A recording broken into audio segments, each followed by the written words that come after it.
When I was a kid, having a dog was almost no work. After what felt like years of pleading, my parents and oldest brother returned home from a breeder after my 6th birthday with Johann, our German Shepherd, who grew to 110 pounds and 5 feet tall on his hind legs. Johann kept me company when I stayed up late doing homework and often ate things he wasn't supposed to, like gravel.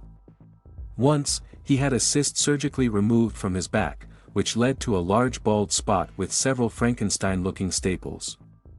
He was also one of the only dogs our trainer had worked with who enjoyed the taste of the sour apple spray intended to prevent him from chewing the window sills. In Johann's surprisingly long, almost 13 years of life, my parents often complained about the bills they incurred on his behalf, but little else. It was this silence, in part, that inspired me to rescue a dog, like so many other people during the pandemic.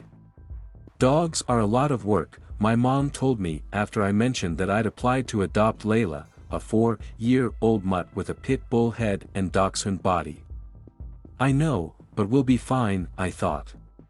She did it, my brother does it, literally so many people do it.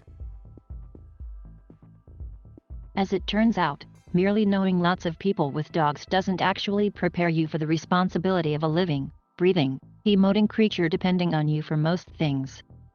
And because Layla was found covered in fleas, with a poorly healed broken leg and after recently giving birth, the stakes feel even higher. My boyfriend and I took Layla home about 3 weeks ago, as long as her foster mom had had her.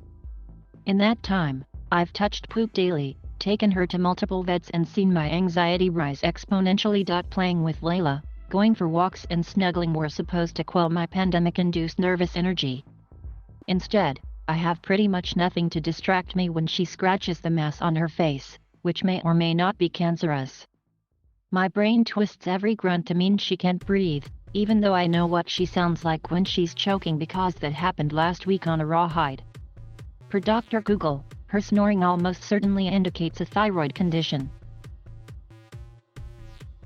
With all Layla has been through, and I'll never know the extent of it, I believe she deserves the most comfortable life, but I've honestly felt unsure if I'm the one to give it to her. At this point, though, she is my dog. I first wrote my dog after I noticed worms on the couch, leaking from her anus, 2 days after we got her.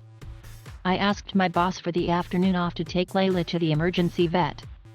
Stool sample in hand, which I remembered from the Johann days, I carried a terrified pup into an Uber and across Brooklyn. We waited on the street in the sun, and I forgot to bring water.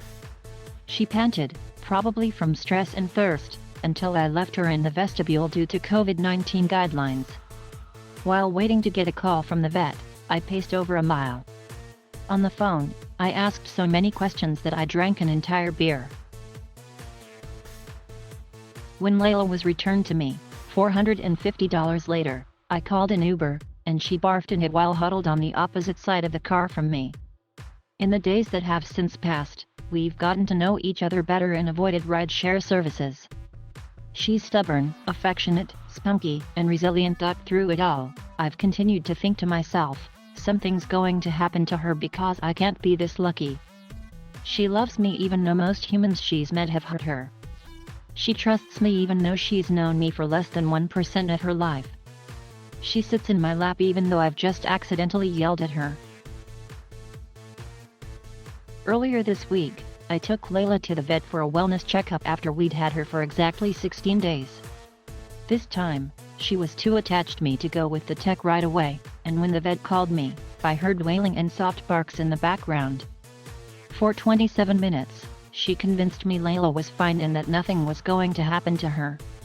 Only a couple vaccines and some medication for her ear infection, notably, one part of her body I hadn't worried about, would be necessary.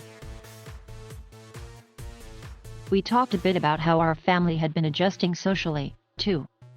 She's adaptive and brave, I explained. I'm just worried about all the things that can go wrong. Well, I'm glad you found her, the vet answered. And I'm glad she found you.